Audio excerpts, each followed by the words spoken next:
Les débats avec vous sur Sud Radio, avec aujourd'hui Jean-Luc Benamias. Bonjour Jean-Luc, membre de la Ligue des droits de l'homme, ancien membre du Conseil économique, social et environnemental. Jean-Claude Beaujour, avocat, vice-président de France-Amérique. Bonjour à vous. François Monboisse, qui devrait pas tarder à se connecter, président de la FEVAD, la Fédération du e-commerce et de la vente à distance. Et Noémie Alioua, bonjour. Bonjour. Essayiste et journaliste pour i24 News. Et vous venez tout juste de publier aux éditions du CERF Les uns contre les autres, un livre qui fait référence évidemment à cette phrase du maire de Lyon, notre ancien ministre de l'Intérieur, vivre face à face ou les uns contre les autres sur ces accommodements, ce qui s'est passé en particulier à Sarcelles, c'est voilà, ça? Exactement. Le sous-titre c'est peut-être plus explicite, c'est Sarcelles du vivre ensemble au vivre séparé, voilà. Et donc il traite la question du communautarisme et du séparatisme à travers l'exemple de cette ville de Sarcelles dans laquelle j'ai grandi. Allez, on passe au zapping de la présidentielle qui est évidemment connoté Ukraine ce matin. Sud Radio, le zapping de la présidentielle. Sur LCI, Bernard Kouchner expliquait que le visage du monde allait donc changer, mais que c'était un futur décidé par un personnage vivant dans le passé. L'Europe ne sera plus comme elle était et qu'il y aura une espèce de... D'abord peut-être une défense qui va s'esquisser, pas une armée européenne, une défense européenne. C'est un électrochoc déjà. Oui. Nous étions des voisins, nous sommes toujours des voisins, la géographie ne change pas. Et il faudra qu'on se dispose différemment, vraiment, mentalement et pratiquement aussi. Ça nous change nous-mêmes, d'une certaine façon. C'est un soldat du Moyen-Âge, Poutine, et il nous fait devenir des résistants d'un autre âge, nous aussi. Une réaction? C'est très juste.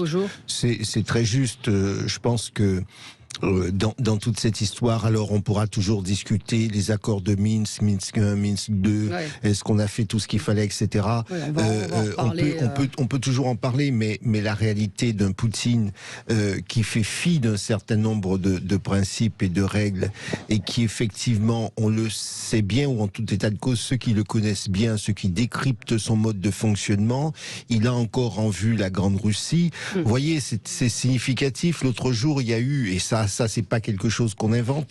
Il y a eu cette séquence un échange entre Poutine et l'un des directeurs du renseignement, puisqu'on m'a appris depuis que c'est pas le directeur, mais l'un des directeurs du renseignement, qu'il traite, sur lequel il l'interroge sans attendre une réponse. Il l'interroge en lui disant, dis-moi que tu penses comme moi, et on sent l'homme est terrorisé.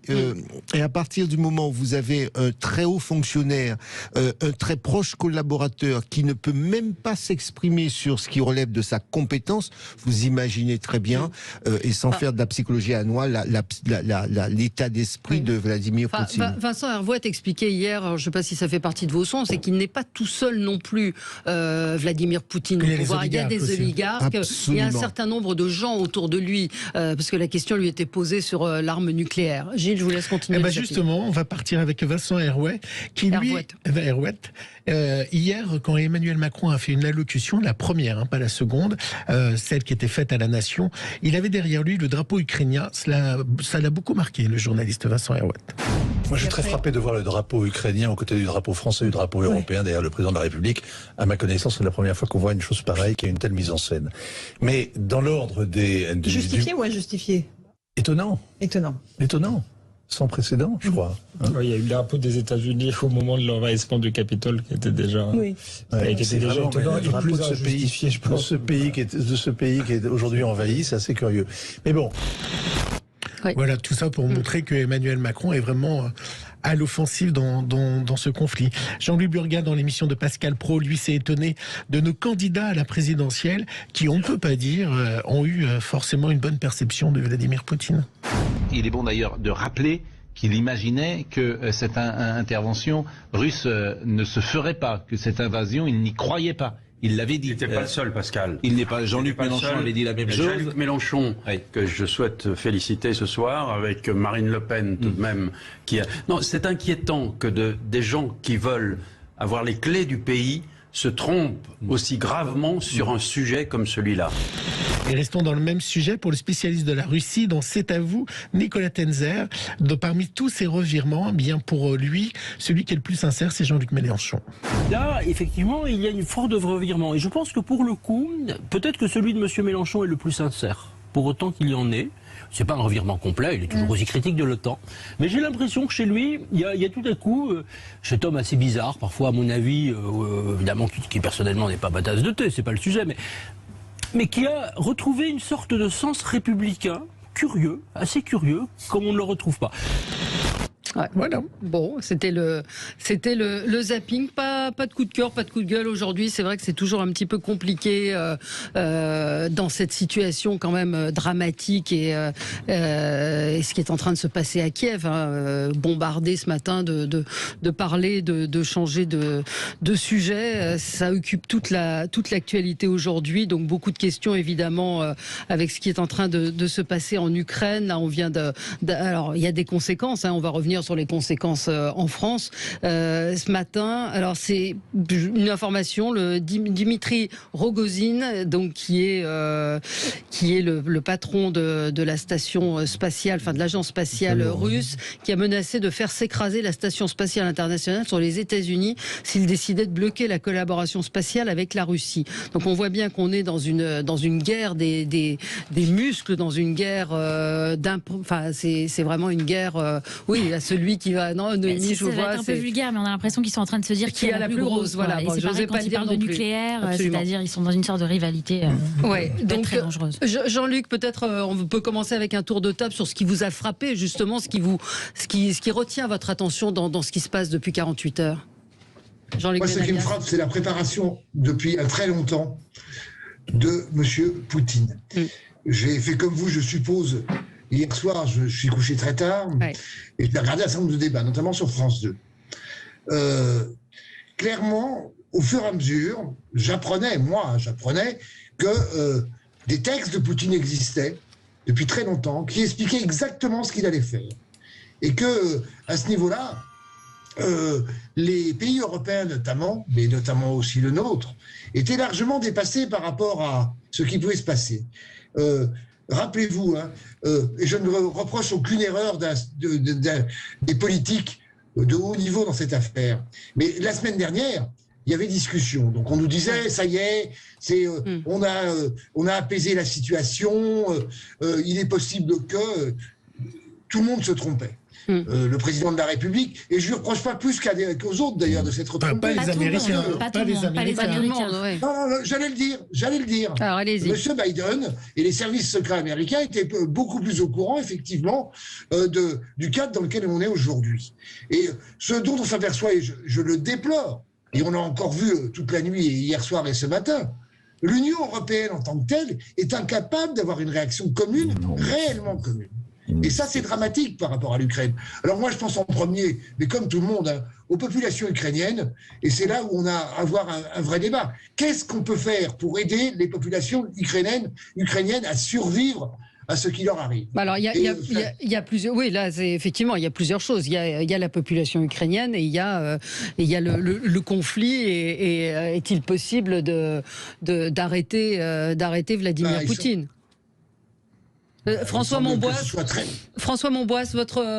qui a retenu votre attention à vous depuis ces dernières 48 heures? Bonjour, un peu ce qu'a dit Jean-Luc Benamias, c'est-à-dire qu'on n'avait pas cru que c'était possible en Europe. Les Américains disaient attention, Poutine va envahir l'Ukraine, et en gros personne n'y croyait.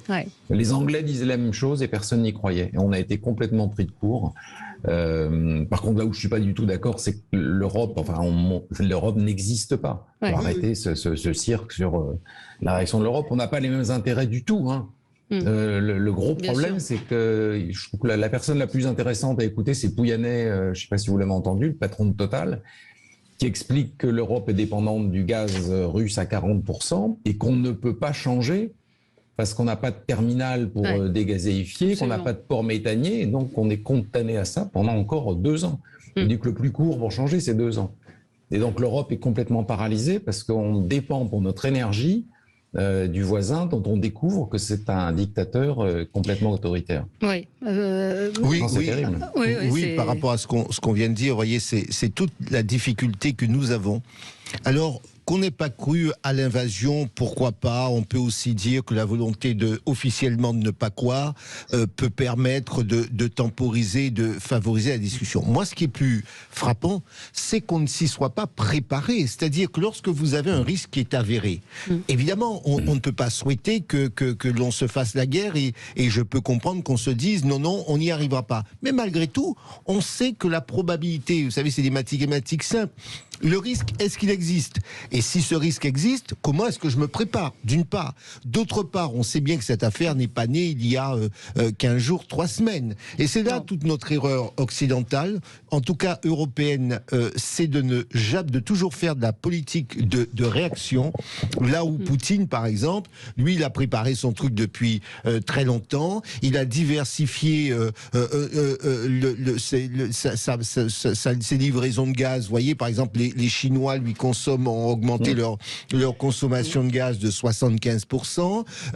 Il a modernisé son appareil militaire. Il s'est préparé sur le plan technologique. Bref, il s'est préparé. Et nous, on dit, on est solidaire. Et puis j'ai entendu beaucoup de dirigeants européens dire on est solidaire. Mais une fois qu'on a dit on est solidaire, concrètement on fait quoi? Et là où c'est surprenant, c'est qu'on aurait dû dire on est solidaire et on va faire tout de suite telle chose. Là, on dit on est solidaire et on va réfléchir et on va se concerter. Là où Poutine, lui, c'est chaque fois, c'est je dis, je fais tout de suite et voilà. Et il a un coup d'avance. Et c'est vrai que quand on voit le Conseil de sécurité qui se réunit... en Europe, il faut arrêter de penser que c'est l'Europe qui va réagir. Oui, mais le Conseil de sécurité de l'ONU qui ne se réunit que 24 heures après, on a l'impression qu'il y a une... Mais la Russie a droit de veto au Conseil de sécurité. Il y a des volontés divergentes. Il y a des volontés divergentes, bien sûr. Oui, bien sûr. C'est pour ça d'ailleurs qu'ils prennent du temps à prendre des décisions. Moi, ce qui m'a vraiment frappé dans toute cette histoire, c'est la façon dont la France a été totalement bernée. On se souvient de cette réunion qui avait fait marrer tout le monde avec cette immense table entre Macron et Poutine. Ça remonte à il y a seulement quelques jours. Et Poutine regardait droit dans les yeux Macron et lui disait « Nous sommes en train de faire des entraînements, c'est la raison pour laquelle nous avons massé nos militaires aux frontières. » Et Macron s'est quand même laissé berner d'une façon inouïe. Alors, est-ce qu'il a été naïf? Est-ce que l'autre est très malin aussi? C'est pas évident. En tout cas, il a menti copieusement. Il a absolument. On va marquer une pause, c'est l'heure du journal, il est bientôt 11h et on se retrouve dans un instant et vous pouvez réagir évidemment 0826 300 300. À tout de suite. Les débats avec vous sur Sud Radio, émission consacrée à l'Ukraine, consacrée à cette opération militaire massive lancée par Vladimir Poutine il y a 2 jours pour arriver, je reprends ces mots, à une démilitarisation, à une dénazification de l'Ukraine. Nous disions juste avant le journal qu'on avait quand même le sentiment que nos pays étaient bien démunis face à Vladimir Poutine. Quelles sanctions? Jusqu'où ira-t-il? Chacun se jauge. Il y a des responsabilités évidemment et il y a des conséquences économiques des deux côtés. On en parle avec vous, avec Jean-Luc Benamias, membre de la Ligue des droits de l'homme, ancien membre du Conseil économique, social et environnemental, Jean-Claude Beaujour, avocat, vice-président de France-Amérique, François Monboisse, président de la FEVAD, c'est la Fédération du e-commerce et de la vente à distance, et Noémie Alioua, essayiste et journaliste pour i24 News. Vous venez tout juste, ça sort la semaine prochaine, les uns contre les autres, du vivre ensemble au vivre séparé à Sarcelles, et c'est paru aux éditions du Cerf, ça paraît la semaine prochaine. Revenons peut-être sur notre discussion, ce que vous aviez commencé à dire, Noémie Alioua, sur le fait qu'effectivement, on a le sentiment que Poutine prépare ça de très longue date et que les Européens, les Américains sont assez démunis. On parle de sanctions, on va faire ce que disait Jean-Claude Beaujour, on va, mais on va faire quoi exactement et qu'est-ce qui est efficace? D'ailleurs, pour l'instant, ils ont surtout dit ce qu'ils n'allaient pas faire. Oui. On a bien compris qu'ils n'allaient pas envoyer de troupes au sol, qu'il s'agisse des États-Unis ou de l'Europe. D'ailleurs, c'est intéressant, il y avait un entretien de l'historien Jean-François Colosimo il y a quelques jours déjà dans le Figaro qui disait bien que de toute façon, l'Europe, la France ne prendraient pas le risque de sacrifier un seul homme, c'était le titre de son papier d'opinion, et donc donc à partir du moment où on sait qu'il n'y aura pas de troupes au sol, eh bien forcément les conséquences sont assez limitées. Ce seront, on le sait, des conséquences plutôt économiques. Biden avait parlé de riposte économique sévère, massive et dévastatrice, et on comprend bien, qu'ils vont taper dans le porte-monnaie. On va voir jusqu'à quel point ça peut fonctionner, sachant que ça a été dit tout à l'heure.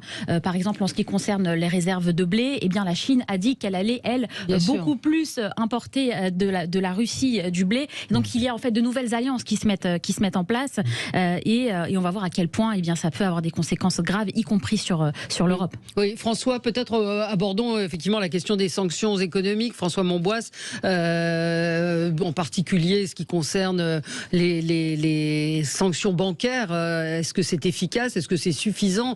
Est-ce qu'on tape pas, on n'écrase pas une mouche avec un marteau? Mais surtout le marteau, on le prend sur nos doigts. Parce que quand vous écoutez des journalistes économiques comme François Langlais ou Nicolas Dose, ils vous expliquent en 3 minutes, et c'est très convaincant, que ça ne sert à rien, qu'on fait des sanctions depuis 2014 contre la Russie, et ça pénalise qui? Ça pénalise les producteurs de poulet bretons qui peuvent plus vendre en Russie, etc. Et la Russie s'est organisée depuis 2014 pour avoir un système de monnaie alternative, pour travailler avec la Chine, etc. Ils sont prêts. Et puis, comme dit le président ukrainien, il y a une vidéo terrible ce matin, ça ne les aide pas, les Ukrainiens. Donc, c'est reconnaître ce que fait Poutine et agir après coup. Ça va agir à très long terme. Et puis, l'arme suprême qui est le gaz, ça nous pénalise beaucoup plus. Nous, si on n'achète plus de gaz à la Russie. Donc, on est malheureusement, et c'est terrible, désarmés, parce qu'on n'a pas envisagé que Poutine puisse faire ce qu'il a fait. Oui, c'est ce que dit François Monboisse, parfaitement juste.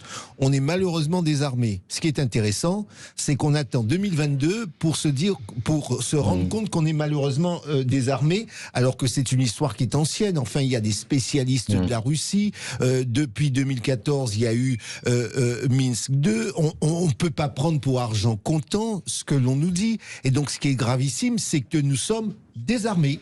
C'est bien cela la réalité. Et notre réalité, parce que j'ai pas prétention à parler pour toute l'Europe et le monde, mais ce qui est terrible pour nous, c'est de se dire qu'on fait toujours de la politique de réaction. Nous ne sommes pas capables de nous dire, premièrement, avoir une vision à moyen et à long terme. Et moi, je constate simplement, puisque Noémie vient de rappeler qu'il y a de nouvelles alliances qui se mettent en place. Moi, j'ai vécu dans la Chine des années 80. Les Chinois avaient une vision à 20, 30, 40 ans. Les Russes, c'est un peu pareil. Quand on parle de la Grande Russie, ces types-là, ils ont la capacité de se dire on a une vision à très long terme. Et nous, on est dans l'instantané, je veux tout de suite. Il faut dire que nous, on a un quinquennat et que Poutine est là depuis quand même très longtemps. C'est vrai aussi. Et François encore très très longtemps. Et en plus, on est paralysé par l'Europe. On veut avoir une vision commune avec l'Europe, et les pays n'ont pas de vision. Non, on n'a pas possible. On est tétanisé par l'Europe. On s'interdit en France, les présidents français, d'avoir une vision autonome. On a une vision commune avec l'Allemagne, c'est complètement une vision différente de la nôtre. Donc on est tétanisé. Et deuxième chose, nous, et je pense qu'on a raison, on envisage qu'il faut tout faire pour éviter la guerre. Or, Poutine, comme les Chinois à mon avis, la guerre, c'est un moyen, comme disait Clausewitz, la de guerre, continuer la politique. C'est la paix, comme dirait l'autre. Mais oui. Non, c'est un moyen de continuer à faire de la politique. Mais oui. C'est un moyen comme une autre. C'est un atout qu'il a dans sa main, Poutine, et nous, on se refuse de l'avoir. Et surtout qu'ils n'ont pas peur de perdre des dizaines et des centaines de milliers de soldats ressortissants. Là où nous, souvenez-vous, lorsqu'on perdait, et la mort d'un homme est toujours tragique, mais lorsqu'on perd 2 hommes, on se dit, on re-questionne notre politique militaire lorsqu'on en perd 2. Donc ils savent très bien qu'ils nous tiennent. Alors je suis pas en train de dire qu'il faut accepter. Et les familles attaquent l'État en justice quand on perd des soldats. Mais on n'a pas les mêmes logiciels, comme diraient les jeunes. On n'est pas sur les mêmes logiciels, et peut-être que joue un maximum là-dessus. Est-ce que, alors Jean-Luc Benamias, sur ces sanctions économiques qui sont annoncées, tout le monde voit bien que c'est des débats que j'ai écouté hier soir, que ça ne suffit pas. Puisque, on l'a dit, mais moi je pense que c'est pas si nouveau que ça, entre dictature et la dictature chinoise et la dictature russe, il y a une liaison totale. Regardez, et je veux pas faire revenir sur les JO de Pékin, mais je vais y revenir. Enfin, il a attendu la fin des JO de Pékin pour intervenir. C'est-à-dire que c'est énorme ce que je dis Tout là. à fait. Non, c'est vrai. C'est la triste réalité. Ça, je ne l'avais pas entendu évoquer, ça, effectivement. Mais complètement, c'est-à-dire qu'il fallait, parce que les Russes étaient très présents, Poutine était présent à Pékin, pas à l'inauguration, hein, mais il était présent de bout en bout. C'est-à-dire qu'on est dans une nouvelle logique. Je vous ai porte ouverte, hein, mais la géopolitique mondiale est en train d'être totalement bouleversée en quelques semaines. Même si c'est prévu, on pouvait le prévoir à l'avance, mais là, on est dans un grand bouleversement. Moi, la question qui est posée pour moi, essentielle pour l'Union européenne dans ce qu'elle est et dans ce qu'elle essaye d'être, c'est comment on aide les Ukrainiens de manière réelle. Alors chacun l'a dit et chacun le voit, on est incapable de les aider au niveau de présence militaire sur le terrain. C'est un vrai débat, hein, parce que qui va décider d'envoyer les militaires français? Il s'agit d'eux, parce que les autres armées européennes n'ont absolument pas les moyens d'intervenir en aide peut-être, mais pas en intervention réelle. Donc, autre débat. Mais comment on aide les populations ukrainiennes à sortir, enfin, à penser qu'ils ne sont pas seuls? Et là, le vrai débat qui va je termine. Le vrai débat qui va s'ouvrir, c'est est-ce que l'armée ukrainienne va tenir 2 jours, 15 jours, 3 semaines, 2 mois ou plus? J'ai aucune réponse à cette question. Et est-ce qu'on est capable, et est-ce qu'on décide, s'il continue à résister de manière réelle, est-ce qu'on aide militairement par un envoi d'armes technologiquement avancées les populations ukrainiennes et l'armée ukrainienne? J'ai pas la réponse simple à ça, hein, mais c'est la question centrale. Permettez-moi un petit trait d'humour pour détendre un petit peu l'atmosphère, parce que c'est vrai que c'est assez lourd. Écoutez, on fait quelque chose. Anne Hidalgo a annoncé qu'elle allait illuminer la Tour Eiffel aux couleurs de l'Ukraine. Voilà ce que nous faisons en France. C'est bien, ça va changer. On est tous d'accord. Mais j'entends ce que vous dites, Jean-Luc. Évidemment, le peuple ukrainien, évidemment qu'il faut les soutenir, les aider, mais comment? Et la question, c'est quand même Poutine. Comment l'arrêter? Peut-on l'arrêter? C'est la seule question qui vaille aujourd'hui. C'est-à-dire jusqu'où va-t-il aller? Que veut-il réellement? Et ça, personne ne le sait. On a évoqué tout à l'heure, je ne sais plus qui le disait, est-ce qu'Emmanuel Macron a été naïf? Est-ce qu'il s'est fait berner? Il a parlé avec lui encore hier, mais je voyais un tweet de Jean-Dominique Merchet qui datait vous savez, qui est un spécialiste de la défense et qui rappelait, quelqu'un rappelait un de ses tweets en disant en 2019 Emmanuel Macron accueillait Vladimir Poutine en tête-à-tête à Brégançon, faut s'en souvenir, puis plaidait pour une nouvelle architecture de confiance et de sécurité incluant la Russie. Il devait y avoir des discussions sur les armes à portée intermédiaire. Bref, il y a eu quand même des choses, des rencontres qui ont été faites, et puis c'est une duplicité de la part de Poutine. Il y a 2 sujets, je pense, derrière votre question. Il y a tout d'abord, vous dites bien, est-ce qu'Emmanuel Macron a été berné, et puis est-ce qu'il a été naïf? Est-ce que il et nous avons été bernés, parce que je pense que nous devons, précisément sur des sujets comme ceux-là, face à quelqu'un qui est profondément nationaliste, il faut que nous fassions corps. Oui, nous, Français, en tout cas, nous avons été bernés. Est-ce qu'il a été naïf? Je pense que le président de la République a un certain nombre de militaires, un certain nombre de diplomates qui connaissent bien la Russie. J'imagine très bien qu'il y a eu des signaux. Cela étant, est-ce qu'il a voulu tout faire en se disant, à un moment donné, vous savez, moi, il y a un très haut responsable du Quai d'Orsay qui me faisait remarquer une fois, il me dit, vous savez, on ne discute jamais, on ne peut pas ne discuter qu'avec ses amis. On discute malheureusement avec les gens qu'on n'aime pas en matière de conflit. Et donc, j'imagine que le président de la République, lui, il a tout fait. Alors vous me direz, est-ce qu'il fallait qu'il l'invite à Brégançon, etc., etc. Après, on peut refaire l'histoire. Mais j'imagine simplement que son objectif était de tout faire en se disant, je tente malgré tout, parce que je vais vous dire, en dépit de ce qui se passe et qui s'est déjà passé, il va falloir qu'on se remette sur la table des négociations, parce qu'on ne va pas rester toute notre vie en guerre si les choses devaient déraper. C'est de trouver les solutions. Oui, qui veut. En tout cas, on n'a pas tous été dupés de la même façon, parce que les États-Unis, on les disait alarmistes, personne ne les prenait au sérieux, mais ça fait déjà plusieurs jours, voire plusieurs semaines, qui nous disent attention, il va y avoir une attaque à grande échelle. Et Macron, lui et l'Europe globalement, eux pensaient au contraire qu'on allait pouvoir discuter avec eux et éviter cela. Mais peut-être parce qu'on savait qu'on n'était pas prêts. C'est ça aussi le problème. C'est que les Américains se trouvent de l'autre côté de l'Atlantique. Nous sommes au pied de. En tout cas, ils avaient une vision beaucoup plus réaliste de la situation. Mais on ne parle pas de la raison pour laquelle Poutine, là on a l'air de croire qu'il a envahi l'Ukraine comme ça, parce que ça lui a pris un beau matin. Je ne pense pas. Je pense que la raison est très claire, c'est qu'il ne veut pas que l'Ukraine soit dans l'OTAN. Et donc il voulait... Ça va plus loin que ça. Alors attendez, laissez terminer François. Je continue. Il pense que l'Ukraine fait partie de la Russie, fait partie de la Grande Russie, c'est à lui, comme la Biélorussie, comme le Kazakhstan, etc. Il ne veut pas d'influence occidentale. Et ce qui est vrai, c'est que depuis quelques années, vous avez des tas de discussions où on dit, bah oui, l'Ukraine, pourquoi pas l'Ukraine dans l'Union européenne, pourquoi pas l'Ukraine dans l'OTAN, etc. Et Poutine voulait fermer la porte. Et je pense que Macron voulait faire une conférence qu'on aurait dû faire, effectivement, sur ce sujet, qui est important. Et donc, on n'a pas fait de conférence. Moi, j'ai encore entendu des débats il y a 15 jours sur France Culture où des gens disaient oui, l'Ukraine doit adhérer à l'Union européenne. Et ça, c'est pas admissible pour Poutine. Ouais. Et on n'a pas voulu en discuter avec la Russie en disant c'est pas votre problème, l'Ukraine est autonome, avec une bonne raison, hein, en disant l'Ukraine est un pays souverain, ils font ce qu'ils veulent. On n'a pas à discuter de l'Ukraine avec la Russe et ils n'ont pas supporté ça. Oui, Gérard Haraud, donc ancien l'ambassadeur de France à l'ONU et à Washington, dit rendre l'OTAN de l'agression russe,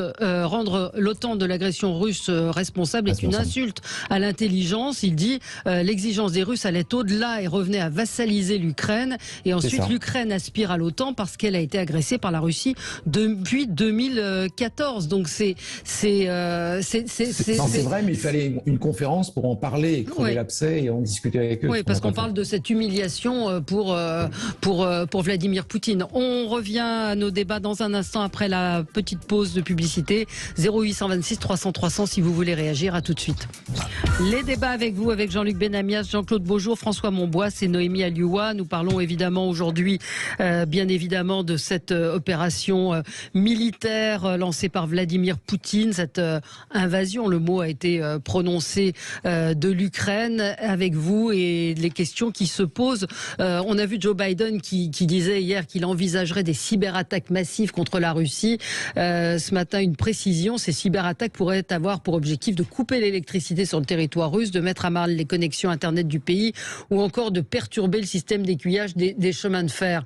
Est-ce que, parce qu'on a entendu hier Joe Biden dire des mesures qui jusqu'à maintenant n'avaient jamais été utilisées, est-ce que c'est efficace? Est-ce que c'est utile? En tout cas, c'est nouveau, ça c'est certain. On parle de cyberguerre depuis longtemps, mais peut-être que ça n'avait jamais été véritablement mis en place. C'est juste une guerre moderne, bien sûr, qui peut y avoir des conséquences très graves. Vous disiez à l'instant le fait, par exemple, de changer les aiguillages des trains, ce genre de choses. C'est pas des petites mesures, mais par contre, ce sera nouveau. Ce sera nouveau. Et puis, on ouvre peut-être la voie à quelque chose. C'est pour ça qu'il faut être bien conscient. Et j'ai entendu le président de la République française dire qu'il y aura des conséquences pour nos vies. Une fois qu'on ouvre cela, parce que aiguillage des trains, ça veut dire risque d'accident, risque pour les civils, les populations locales. À partir de ce moment-là, on peut imaginer, on peut redouter aussi des mesures de rétorsion contre nous-mêmes. Donc, je pense qu'il faut qu'on soit bien conscient de tout cela. Voilà, c'est effectivement une situation inédite. Moi, je n'ai pas le sentiment que son obsession soit d'occuper complètement l'Ukraine, mais en tout cas de contrôler, parce qu'il trouvait inacceptable, en tout cas dans la tête de Poutine, inacceptable que l'Ukraine soit le bras.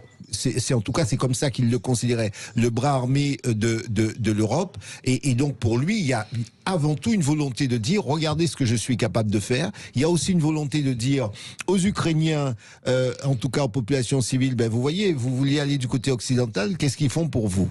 Maintenant que nous contrôlons la situation, qu'est-ce qu'ils font pour vous? Vous pensez que là, la Russie montre juste ses gros bras, mais qu'elle n'a pas du tout l'intention, par exemple, je parle pas d'intention. Je parle pas d'intention. Je m'interroge simplement. Et là-dessus, il faut même pas être sur l'intention. Il faut être il faut répondre à ce qui se passe. Déjà être capable de répondre à ce qui se passe actuellement. Si on veut éviter que la situation est effectivement, éventuellement, si on veut éviter qu'il y ait une annexion complète, bombardement, troupes au sol. On va quand même vers quelque chose de cet ordre-là. Alors, il ne s'agit pas simplement François et après Jean-Luc. François Monbois. François, moi, je ne sais pas jusqu'où il va. Moi, je pense que le risque, c'est qu'il veuille remplacer le gouvernement ukrainien par un gouvernement Loukachenko. Pro-russe, oui. Oui, mais la question, c'est est-ce qu'on est prêt à mourir pour Kiev? Ce qu'essaie de dire Macron, qu'on est totalement solidaire, etc., je ne suis pas certain que les gens en Europe et en France soient d'accord. Hein. Alors pour tout vous dire, hier j'étais place de la République parce qu'il y avait une réunion de manifestation, un rassemblement pour l'Ukraine. Pour être tout à fait honnête, il n'y avait pas grand monde. Il n'y avait pas grand monde, ça a duré 2 heures. À 20h, il n'y avait plus personne, ça a commencé à 18h. Il y avait quelques centaines de personnes et ça s'est très très très vite dissipé. Et ça m'a rappelé Charlie Hebdo, ce qui était évidemment un événement national, ce qui n'a rien à voir. Mais Charlie Hebdo, je me rappelle des millions de personnes. Et là, c'était quand même pas une mobilisation massive du peuple français de ce que j'en ai vu hier. Mais comment ne pas être sidéré dans la situation, en sidération totale devant la situation. Il y aura des mobilisations. Est-ce que ces mobilisations populaires auront une certaine utilité en dehors dans une conscience sympathique? Les choses pour moi sont maintenant. Et je suis comme d'autres, je n'ai pas la science infuse par rapport à la géopolitique mondiale. Mais il est clair que pour M. Poutine aujourd'hui, l'Ukraine fait partie de la grande Russie. Les choses sont claires. Et que ce que je ne croyais pas, c'est-à-dire que je pensais qu'il s'arrêterait au Donbass comme certains autres et ainsi de suite, là où il y a des populations parlant le russe et qui étant plus russe qu'ukrainien. Mais non, il ne s'arrête pas. Il a comme logique aujourd'hui de dire maintenant l'Ukraine fait partie, comme la Biélorussie, de l'ancienne grande Russie, des tsars et ainsi de suite. Et quand je disais tout à l'heure que et moi-même, et comme beaucoup d'autres, je n'ai pas assez lu, je ne vais pas traduire le russe par ailleurs, je n'ai pas assez lu tout ce qu'il avait écrit, il est dans cette conception-là. Et il a un allié absolument incroyable aujourd'hui, je l'ai déjà dit tout à l'heure, qui s'appelle la Chine. Donc toutes les mesures de rétorsion que nous pouvons prendre, comme dit M. Biden, le président Biden, mais lui peut les prendre aussi. Ils ont les mêmes technologies aujourd'hui, ils ont les mêmes possibilités de méthodes par rapport à on en parlait tout à l'heure, je crois que c'est dans le journal, sur la base au niveau planétaire qui est au-dessus de nous et qui est la base mondiale au niveau satellitaire. Donc à ce niveau-là, est-ce que bon, je ne crois pas beaucoup à la puissance de l'ONU, malheureusement, mais est-ce que les puissances internationales sont capables, à un moment donné, de se réunir et de dire, bon, maintenant, il y a une géopolitique mondiale qui est totalement bouleversée, comment on fait pour rétablir un équilibre? Il faut en discuter au moins. Non, faut au moins, je suis d'accord, il faut au moins en discuter. Oui, mais enfin, comment vous pouvez discuter avec quelqu'un qui ne fait pas ce qu'il dit ou qui est obligé de discuter. Non, vous reprenez la phrase de Poutine quelques jours après, ou enfin au lendemain d'une des rencontres avec Emmanuel Macron avant l'histoire de la Grande Table, il avait dit il n'est aucunement dans mon intention d'envahir l'Ukraine. Donc, il avait parlé d'un entraînement, il a copieusement menti. Il avait expliqué pendant 1 heure que l'Ukraine faisait partie de la Russie. Exactement. Et ça nous avait ennuyé, nous, quand on regardait cette longue interview, le moment où il parlait de Catherine II, de l'Ukraine, mais on s'en fiche. Mais non, on s'en fiche pas. C'était tous on a un propos introductif pour dire l'Ukraine fait partie de la Russie. Alors, on a un auditeur en ligne avec nous, Laurent de Montpellier. Bonjour Laurent. Bonjour Valérie, bonjour à tout le monde. Bonjour. Oui, moi j'avais aussi une réflexion sur cette guerre en Ukraine. Au-delà de la grande Russie qui est indéniable, il y a aussi des ressources gazières dans le Donbass qui sont à peu près les 10e au monde. Et ce n'est pas rien de mettre la main dessus en toute sécurité pour les Russes, bien sûr. Parce que de garder que le Donbass comme ça, avec une pression de l'Ukraine plus européenne, ça aurait été compliqué. Donc là, comme il semblerait que l'armée russe va gagner cette guerre rapidement, et alors à la limite il y aurait moins de morts, quoi. Parce que je ne pense pas qu'on puisse gagner face à l'armée russe avec les moyens européens. C'est pas possible. Et engager les Américains là-dedans, ça n'a aucun sens.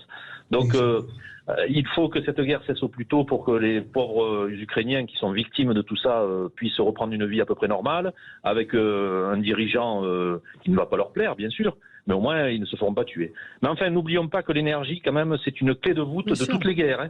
Que ce soit Pearl Harbor en 40, que ce soit les Américains en Irak, et ainsi de suite, c'est toujours le pétrole ou le gaz, maintenant. Ça, c'est vraiment la clé de voûte, parce que le pétrole, c'est l'énergie de la mondialisation.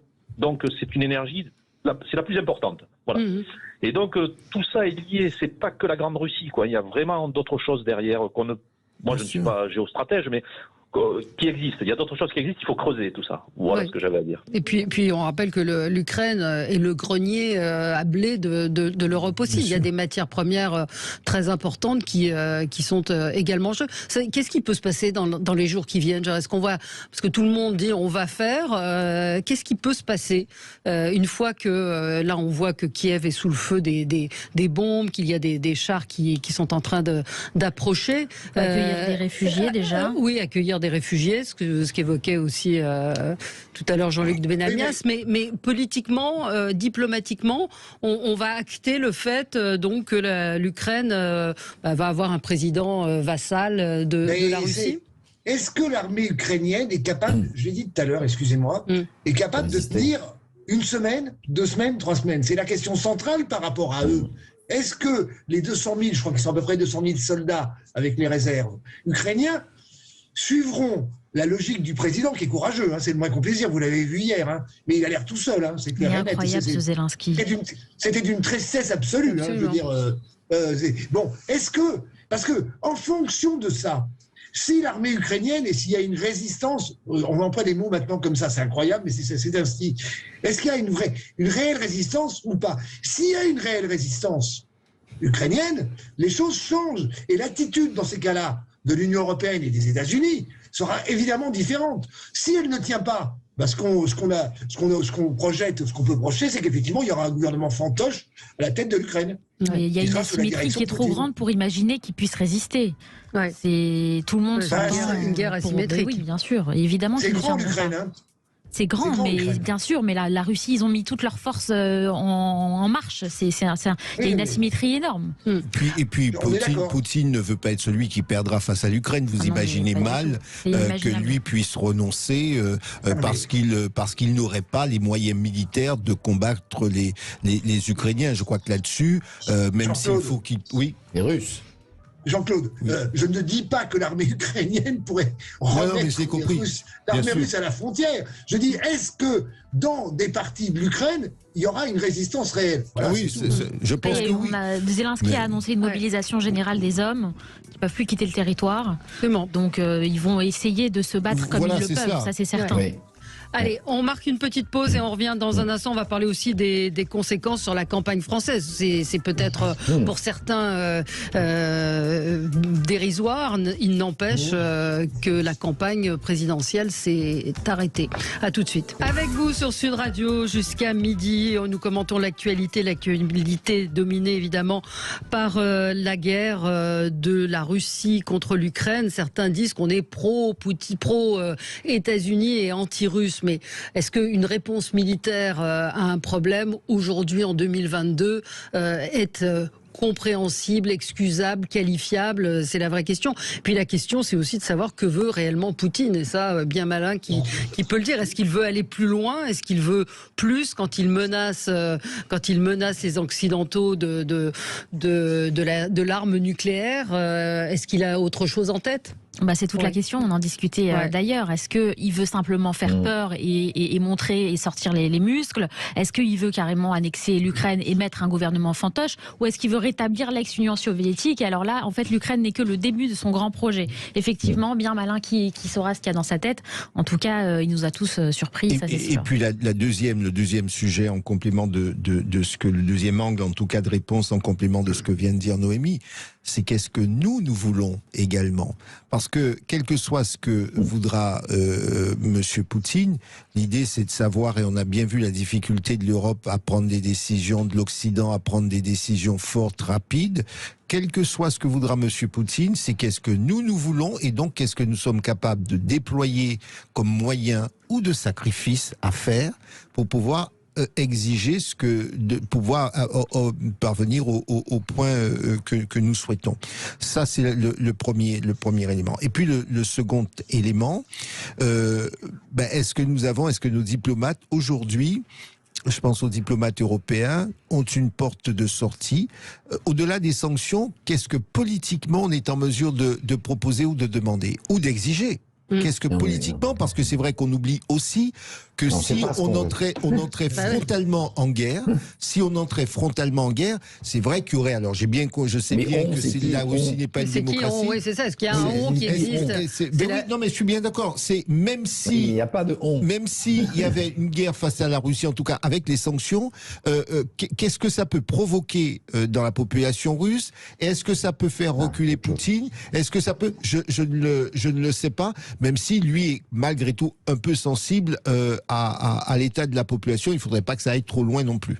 Oui, François, oui, vous revenez à ce que vous disiez au départ, c'est qui on?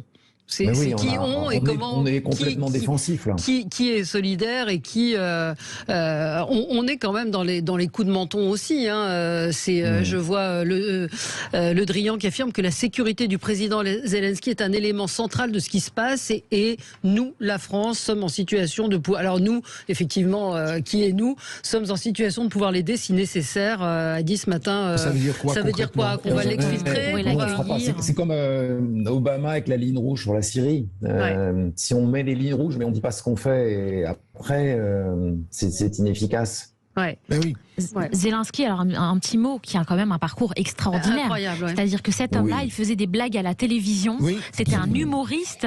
Et quand il a été élu, tout le monde se disait qu'il n'allait pas être très sérieux. Et maintenant, il a géré une guerre. Enfin, c'est plus qu'un roman, c'est un film. Avec pas mal de dignité. Oui. On peut parler de la France et des conséquences sur la campagne qui est totalement à l'arrêt, avec des candidats, on l'a entendu, qui ont changé complètement de pied, que ce soit Éric Zemmour ou Jean-Luc Mélenchon, qui avait pris le pari qu'il ne se passerait pas, qu'il n'y aurait pas, en même temps qu'il n'y aurait pas d'envahissement. La candidate Valérie Pécresse, alors elle a eu, c'est un peu anecdotique, mais ça m'a fait quand même sourire, et c'est pas à son honneur. Elle dit je ne crois pas qu'il faille envoyer de troupes, mais des capacités dissuasives supplémentaires.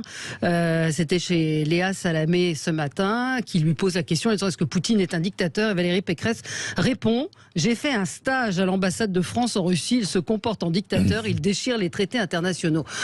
Parler de stage quand on aspire à être présidente de la République, c'est quand même pas très malin. Alors, vous allez la défendre, Jean-Claude? Non, Valérie Pécresse n'a pas d'autres avocats qui feront ça très bien.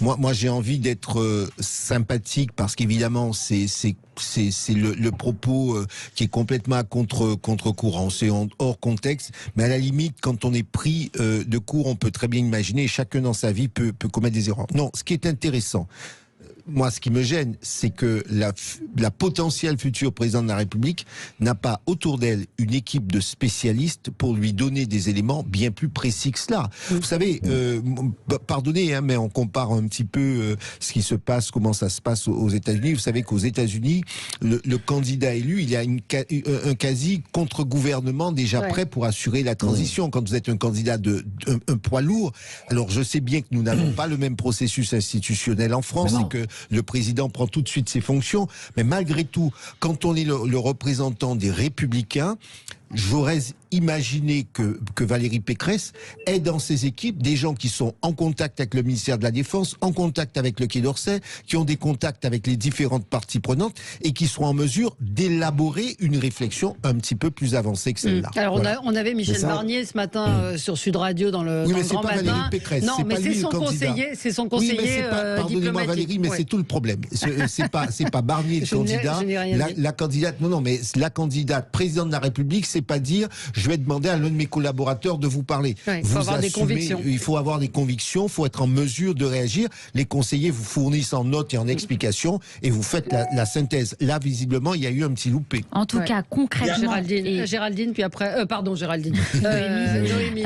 J'étais en train de lire un tweet de Géraldine Vossner, c'est pour ça. En tout cas, concrètement et cyniquement, cette histoire est un cadeau pour Emmanuel Macron. Bien sûr. Parce qu'il a suivi le début des négociations, et que sans doute les Français aussi se diront qu'ils préfèrent garder le même président si cela doit s'aggraver dans les semaines qui viennent, parce qu'il connaîtra bien le sujet, parce qu'il aura été, même s'il se sera fait berner, comme je pense et je l'ai dit tout à l'heure, malgré tout, il connaît la situation et c'est un cadeau dans cette période de campagne présidentielle, c'est un cadeau pour le candidat Emmanuel Macron, qui ne s'est toujours pas déclaré. Après la guerre sanitaire, il y a un risque de guerre réelle. Donc vous savez, quand on est en guerre, on ne prend pas le risque de changer le capitaine. En pleine tempête, vous ne vous demandez pas qui est-ce que vous allez mettre à la place du commandant, sauf à ce qu'il soit vraiment mauvais. Parce que juste, je vous donne la parole, Jean-Luc, mais encore Valérie Pécresse hier soir dans l'émission de France 2 qui était très bien, elle dit « Si j'étais présidente, je réunirais le Conseil européen pour pouvoir travailler sur les défis que nous pose cette guerre en Europe, de mettre en place des sanctions véritablement dissuasives. » Je disais tout à l'heure pendant la pub,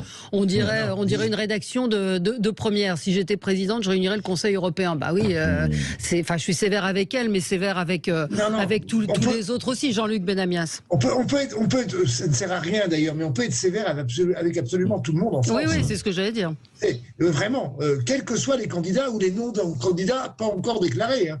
Et évidemment que dans une situation comme celle-là, les Françaises et les Français préféreront un peu de stabilisation que autre chose qui serait une grande surprise ou une mauvaise surprise. Je pense à l'extrême droite dans ces cadres-là. Mais voilà. Mais moi, sérieusement, ça demande. Je ne sais même pas comment on peut faire campagne présidentielle dans ce cadre-là. D'ailleurs, c'est d'une complexité absolue puisque personne n'est prêt à définir exactement, vu les conditions qui vont être évolutives pendant la campagne présidentielle, puisque c'est maintenant, comment on peut décider de ce qu'on proposerait réellement. En dehors du fait qu'il y ait une certaine union nationale démocratique en France qui dise « Ok, on essaie de trouver une politique commune, quel que soit le président ou la présidente élue, je ne vois pas de solution directe. Mais faire une campagne dans ces conditions-là, je vois pas très bien, parce qu'après il y a des législatives, on va dire ça va durer 4 mois, c'est comme ça le système français. Et je voudrais dire autre chose. La différence qu'il y a aux États-Unis, c'est que M. Biden parle, ses équipes parlent, et derrière le Sénat et le Parlement ont un pouvoir énorme d'améliorer ou de dire on est d'accord ou pas d'accord. Vous avez raison. Nous n'avons pas cela. Clairement, Emmanuel Macron, et c'est son droit constitutionnel, va faire une déclaration cette semaine, très vite, devant l'Assemblée et le Sénat en même temps, et puis derrière, les décisions sont prises uniquement par lui. Et c'est la différence avec les États-Unis qui était pour moi extrêmement importante. Il y a une logique plus collective aux États-Unis qu'en France. François Monboisse. Si je peux dire, il n'y a pas que ça aussi. C'est qu'aux États-Unis, il y a un bipartisme. C'est-à-dire qu'il n'y a que 2 partis, donc vous avez les moyens dans chaque parti d'avoir des tas d'experts qui travaillent. En France, il y a 10 candidats. Ce que disait Jean-Claude est tout à fait vrai pour Valérie Expert, mais je vais dire que c'est encore pire pour Valérie Pécresse, mais c'est pire pour les autres. Ils n'ont pas d'équipe de spécialistes sur tous les sujets. Bien sûr. Ils sont en gros tout seuls avec 3-4 personnes derrière et un team. Et au Parlement, c'est pareil.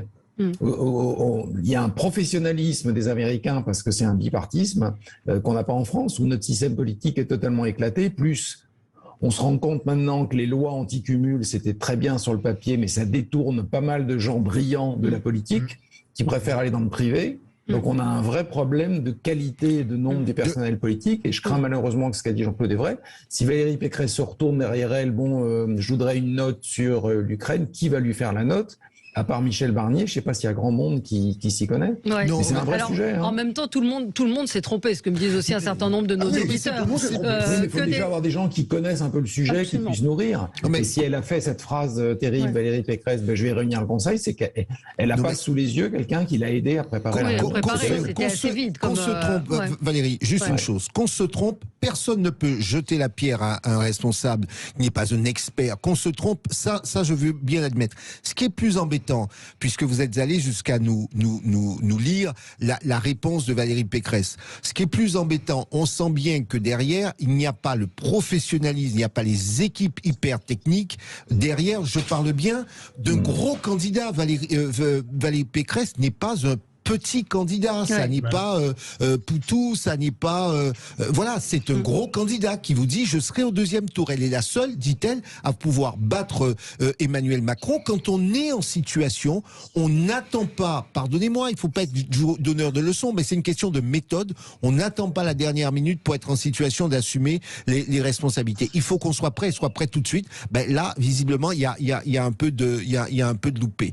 Et c'est vrai que ce qui était dit, c'est que nous manquons de professionnels, j'ai envie de dire.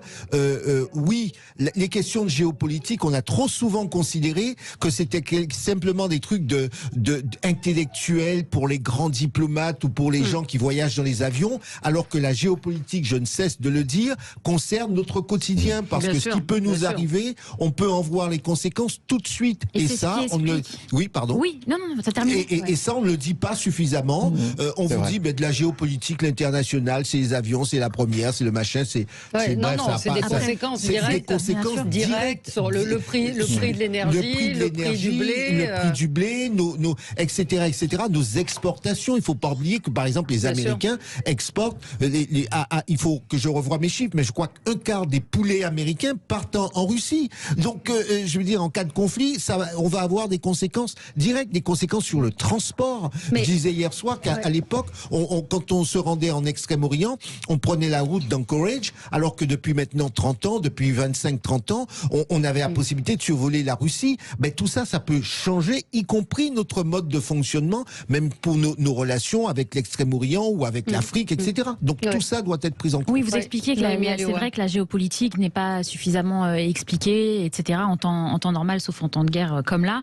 Et je rebondissais pour parler du très bel édito d'Alexis Brézé dans le Figaro ce matin, qui parle de retour du tragique, c'est le titre, et il explique justement que la surprise collective un petit peu de toute cette annonce de guerre et de tout ce qui a suivi, est justement dû au fait qu'on pensait, comme on dit toujours, que l'histoire était derrière nous, que les guerres de ce type, avec des troupes au sol, etc., tout cela était totalement révolu. Donc dans notre imaginaire collectif, on s'attendait pas du tout à un retour du tragique, à un retour de la guerre telle qu'elle a toujours été finalement.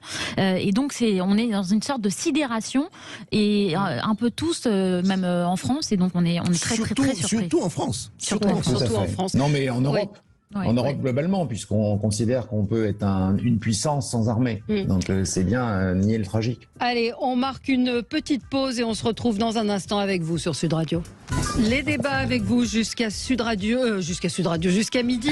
Et les débats portent leur nom, sont des débats, ce ne sont pas des voilà, certains nous disent oui, il n'y a pas de spécialistes, etc. Cela dit, moi quand je regarde les émissions et que je vois les points de vue des spécialistes qui ne sont pas d'accord, là c'est du débat d'idées, c'est du commentaire. On prétend absolument pas avoir la science infuse, et vous êtes appelé à participer, je vous le rappelle, à l'émission. Moi, j'assume le fait de ne pas être un spécialiste de la Russie et de ne pas parler russe, mais simplement d'essayer de décrypter. Bien sûr, et d'apporter des éléments. Vous n'avez pas fait de stage à l'ambassade? Je n'ai pas fait de stage à l'ambassade de Russie. Ma sœur, oui, enfin pas à l'ambassade, mais en Russie.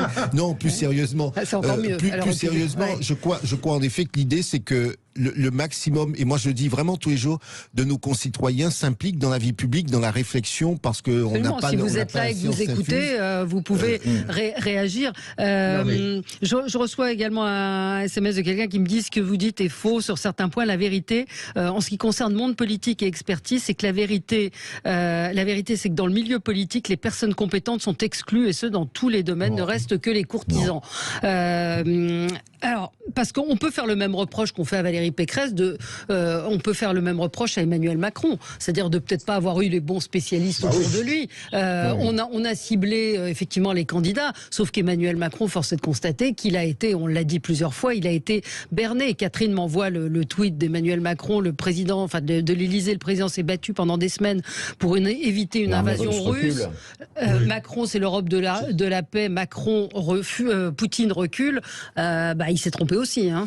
Ouais. Donc la situation est apaisée. Oui, voilà. C'est ça. Ouais, il y a quand même des spécialistes en France. Je vais en citer deux.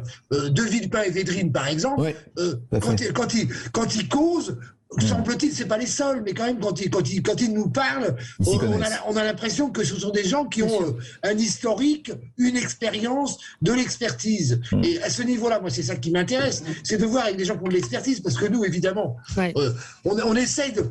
Ça se voit ce matin, on n'est pas en train de on n'a pas d'avis définitif sur les choses. Et puis surtout sans polémique. Ouais. Et Hubert Vétrine sera l'invité d'Alexandre Devecchio dimanche dans son émission sur Sud Radio. Donc ne manquez pas ce rendez-vous qui promet d'être intéressant. Quand j'ai dit ça, mais quand je les écoutais hier soir, les uns après les autres, je voyais aussi qu'ils étaient dans plein de questionnements. Absolument. Oui, absolument. Il n'y a pas de réponse. Enfin, Vincent Hervouet, que je tiens pour un des très très bons analystes politiques, n'avait pas forcément de réponse à toutes les questions qui lui étaient posées. Et c'est extrêmement eux-mêmes étaient surpris. Et d'ailleurs, ce matin, Védrine était sur CNews et il disait que c'était totalement irrationnel et absurde la décision de la Russie. Donc lui-même, qui était un expert absolu sur la question, est totalement surpris de ce qui s'est passé. Et puis là où ça devrait influer sur la campagne électorale, c'est sur l'énergie et la dépendance au gaz. On a quand même une Union européenne qui a pédalé pendant 18 mois pour donner au gaz un label d'énergie verte. On dépend pour 40% du gaz russe. Enfin, quand même. Et il y a eu dans le monde, il y a 3 jours, une tribune hallucinante d'un collectif de scientifiques qui disait oui, le nucléaire, en fait, on n'est pas dépendant du nucléaire parce qu'on l'importe. Bah oui, mais enfin, on l'importe d'une quinzaine de pays, dont plein de démocraties comme le Canada et l'Australie, c'est pas la même chose que le gaz. Mais donc là ça aussi, devrait remettre en cause la politique énergétique européenne. Là aussi, on a peut-être été très imprudent, non, sur ce plan-là. Ben, on est aveuglé par l'antinucléarisme qui fait qu'on préfère acheter du gaz aux Russes plutôt que de développer des centrales nucléaires. C'est hallucinant. Absolument. C'est hallucinant. Absolument. Conséquence sur la campagne, on ne parle plus que de l'Ukraine depuis 2 jours. Ça risque de durer encore. Noémie Aliewa, vous voyez les choses comment? Certains me disent est-ce que l'élection présidentielle peut être annulée? Je ne pense pas. Il y a peu de chance, mais comment Emmanuel Macron va-t-il se déclarer et quand? En tout cas, il doit le faire avant le 5 mars parce que c'est la date à laquelle il ferme les listes au Conseil constitutionnel, donc il lui reste pas beaucoup de temps. Il lui reste jusqu'à la fin de la semaine prochaine. Il a intérêt à le faire assez rapidement. Alors, je ne vois pas sur le plan juridique, là comme cela, de raison suffisante pour pouvoir repousser ou annuler l'élection présidentielle. Je n'ai pas le texte de la Constitution sous les yeux, mais de mémoire. Non, ça fait rire Poutine. Hein. Non, mais en plus, à la limite, je raisonne parce que j'ai pas le texte sous les yeux. C'est une question qui nous arrive. Pour pouvoir annuler un scrutin, il faut qu'il y ait des circonstances exceptionnelles qui rendent impossible la tenue du scrutin. Or là, on n'en est pas encore à la tenue du scrutin. Il n'y a pas, on n'est pas en temps de guerre. On n'est pas en temps de guerre. Il n'y a pas de déclaration de guerre. Je ne vois pas comme cela à date. Je dis bien à date et compte tenu des éléments que nous avons sous les yeux, je ne vois pas de motif suffisant pour pouvoir dire qu'on renverrait, qu'on reporterait les élections. Par contre, ça bouscule un petit peu l'agenda parce qu'effectivement, Emmanuel Macron, selon différentes sources, il devait se déclarer avant le salon de l'agriculture. Voilà, il y a l'agenda et puis la disponibilité du président candidat. Ce que ça risque, effectivement, c'est à Marseille. Mais ce qui risque de se produire, et c'est là où il y a pour moi, qui risque d'y avoir un peu de confusion, c'est qu'on a un président qui doit gérer une situation, qui est président français, qui est président de l'Union européenne, qui doit gérer un sujet important, qui peut nécessiter des déplacements, qui va nécessiter une flopée de réunions avec ses partenaires, et dans le même temps, il sera candidat. Donc c'est là où... Non, ça l'aide. Ça l'aide parce que ça met tous les autres en division honneur. Ah oui, non, de ce point de vue, il joue dans la cour des grands. Bien sûr, il est pour rien, mais bien sûr, c'est bien sûr. Jean-Claude, il faut, je l'ai déjà dit sur cette antenne, il faut arrêter avec cette histoire de Macron est président de l'Union européenne. Non, le président de l'Union du Conseil européen, c'est monsieur Michel, le Belge. La présidente de la Commission, c'est madame van der Leyen. Mais il faut arrêter avec ça parce que c'est comme si on était tout d'un coup, monsieur Macron était devenu surpuissant. Je lui reproche pas, Jean-Claude. Je lui reproche pas. C'est un peu sa faute. On l'a vu. Attendez, laissez finir. Quelles que soient les discussions, pardon, je finis. Quelles que soient les discussions qu'il avait avec monsieur Poutine, il y avait d'autres discussions à côté, notamment par rapport aux histoires de la dépendance au gaz, notamment nos amis allemands, qui discutaient en même temps avec le Premier ministre, avec quelqu'un de la Grande Russie. Donc, à ce niveau-là, il faut faire attention à la surestimation de ces différents pouvoirs européens, c'est que justement, il n'y a pas de pouvoir réel européen. Oui. C'est ce que disait Obama. En tout cas, il s'est lui-même placé en médiateur. Combien de coups de téléphone je dois passer pour avoir la vie européenne? Oui, c'est ça. Mais c'est un peu... Jean-Luc a raison, mais Jean-Luc, c'est un peu Jean Macron qui l'a fait lui-même. Oui. Parce que qui a créé le hashtag PFUE, Présidence française, Union européenne? C'est les équipes de Macron.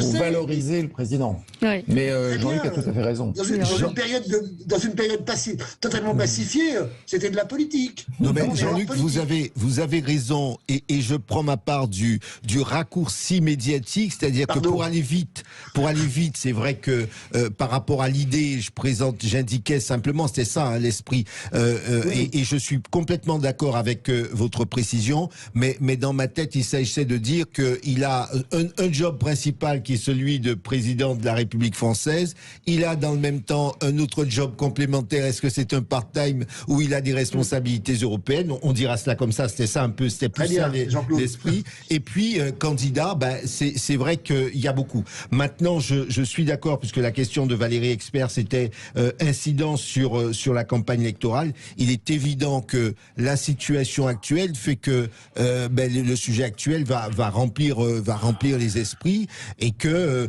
en termes de positionnement, il a une longueur d'avance sur les autres candidats. Ouais. Ça le met à un autre niveau. Oui, c'est ça. On n'a pas dit qu'il allait gagner. On n'a pas dit qu'on était pour. On dit que c'est une position pour lui qui est plutôt favorable. C'est l'élection de président de la République. Donc on se dit, le président est en charge. Quand les médias titrent sur l'Ukraine, et ça va se passer encore pendant longtemps, la campagne ne peut pas parler d'autre chose. Ça serait surréaliste. Absolument. À l'instant, donc, la Russie se dit prête à des négociations si l'Ukraine dépose les armes. Voilà. C'est une condition inacceptable. Donc, inacceptable, c'est un message qui est lourd. C'est-à-dire que si vous rentrez dans le giron, alors après il faudra voir quelle formule, parce que personne ne voudra perdre la face. Mais si vous rentrez dans le giron de la Russie, on peut rediscuter. C'est ça que ça veut dire. Oui, c'est ça. Oui, Jean-Luc. On discute plus de rien. L'état de fait est fait. C'est fait. L'Ukraine appartient à la Grande Russie. Voilà. Oui. En tout cas, concernant les élections, la petite information qui a réussi à pousser dans tout ce magma de géopolitique, c'est la question des parrainages. On a vu que hier, Mélenchon a réussi à avoir ses 500 parrainages. On a vu aussi que Zemmour et Marine Le Pen étaient encore assez loin. Bonne chance. En plus, dans ce contexte-là, il leur reste même pas une semaine. Bonne chance à eux pour réussir à avoir leurs 500 parrainages, parce que sinon, ce serait quand même une catastrophe démocratique. Moi, j'ai toujours dit que, même si je ne soutiens pas les deux candidats en question, mais je trouverais inacceptable pour nos institutions qu'ils ne puissent pas avoir les parrainages suffisants pour se présenter. Je voudrais quand même préciser aussi une chose. Nous devons être capables de prendre acte de ce qu'une règle n'est pas optimale, et c'est le cas. Et le candidat qui sera élu devrait tout de suite prendre des engagements pour modifier cette règle, parce que ça n'est pas normal, ça n'est pas démocratique. L'une des conséquences peut-être inattendues, c'est la finale de la Ligue des Champions qui sera déplacée de Saint-Pétersbourg au Stade de France. Donc, conséquence... Bien joué. Oui.